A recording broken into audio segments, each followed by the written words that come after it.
Баршаңызға сәлем, менің берекелі асханама қош келдіңіздер.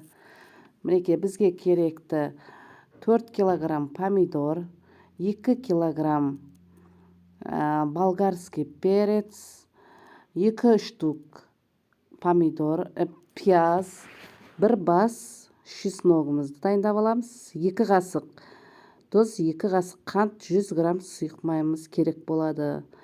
Және бізге укроп керек болады. Осыларды дайындап алып,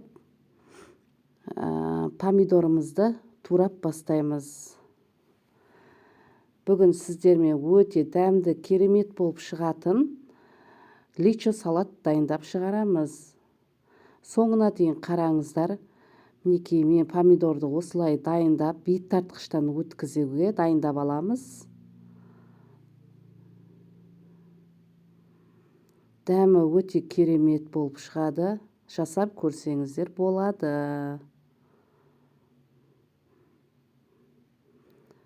Ет тартқыштан өткізіп, бұны жарты сағат баяу отта қайнатып аламыз.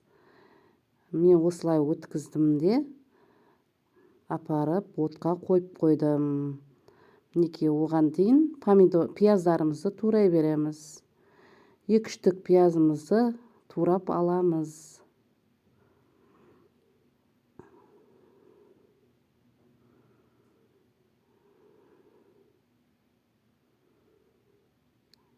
Өте керемет шығады.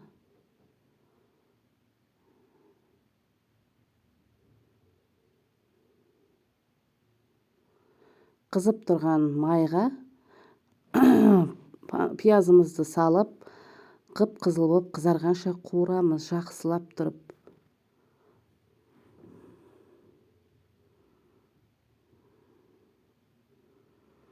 Бұл жерде қызып тұрған сұйық майға салуымыз керек пиязымызды. Енді 2 штук, 3 штук қоссаңыздар да болады. Болгарский перецімізді дайындап алдым. Мен 2 штук қосып жатырмын. Жоқ, 3 штук қоссаңыздар да болады. Уже пиязымыз дайын болып қалды. Үстіне салып 3 минуттай қуырып шығамыз.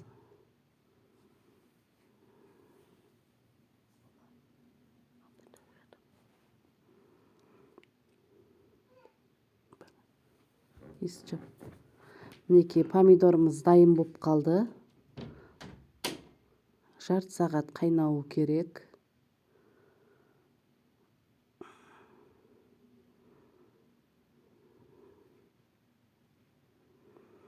Оған дейін болгарский перецтерімізді турап дайындап аламыз. Бұны қуырылып жатқан пиязбен көк жасыл перецтің үстіне салып қуырамыз. Мінекей қызарды, әдемі болып. 3-4 минуттай болгарский переціміз қуырып аламыз.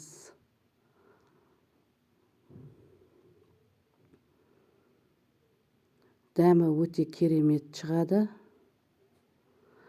Жасап көрсеңіздер болады. Жасалу жолы оп-оңай. Мінекей оған дейін укробымызды турап аламыз. Сіздер петрушка қоссаңыздар да болады. Көбірек салсаңыздар өте керемет, әдемі етіп шығады. Мен тағы да жартысын қосайын деп жатырмын.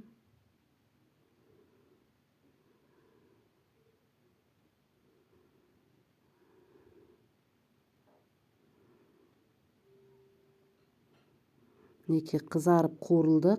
Жарты сағат қайнаған помидорымызды үстіне құямыз. Осылай құйып, түсі өте әдемі болып келе жатыр. Араластырып тұрамыз.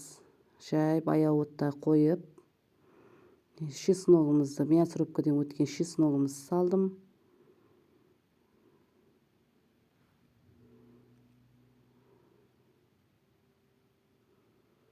2 қасық тұзымызды салдым.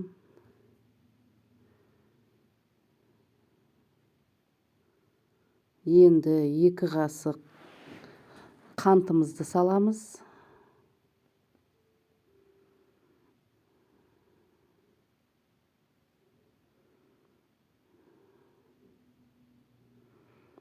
Жай баяу отта жай араластырып тұруымыз керек.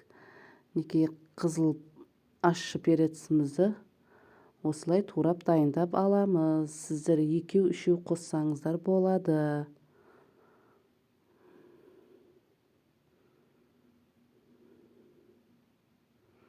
Мен ондай қосқаным жоқ, 1 штук қостым.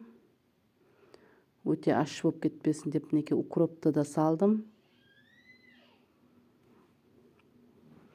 Түсі әдемі болып келе жатыр. Осылай араластырып тұрамыз.